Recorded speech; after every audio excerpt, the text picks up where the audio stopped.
Ma võib-olla toon kohe siin sisse ka selle värav 8 varjupoole, mis tegelikult on kopeerimine, jäljendamine, asjade õigesti tegemine, teiste puhul toimivate mudelite ja süsteemide enda elule peale surumine, enda raamidesse surumine, trendide jälgimine ja tegelikult ka endast sellise võltsi kuvandi presenteerimine.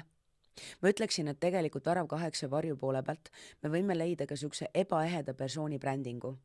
Ja tegelikult me võime sealt leida ka kogu tänapäeva sotsiaalmeedia ja kogu selle sükse nagu sotsiaalmeedia influencer, võltsi influencer olemise on ju. Et jällegi küsimus ei ole selles, mida sa teed, küsimus on selles, et millise energiaga sa seda teed.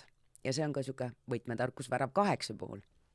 Aga varju poole pealt, et meid tegelikult väikesest peale kogu koolisüsteemi aeg meid on õpetatud tegema asju õigesti, ehk siis kopeerima hästi ja kopeerima nii, et me jumala eest seal vahepeal vigu ei teeks.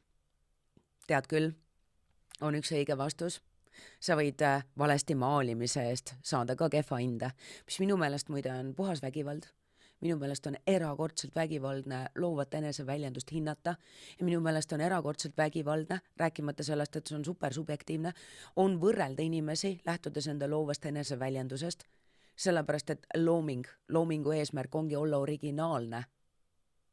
Ja tegelikult selline tõeliselt äge looming osadele nagu täiega meeldib ja teisi kratsibki vastu karva ja see ongi loomingulisus. Aga ta ei jäta mitte kedagi külmaks.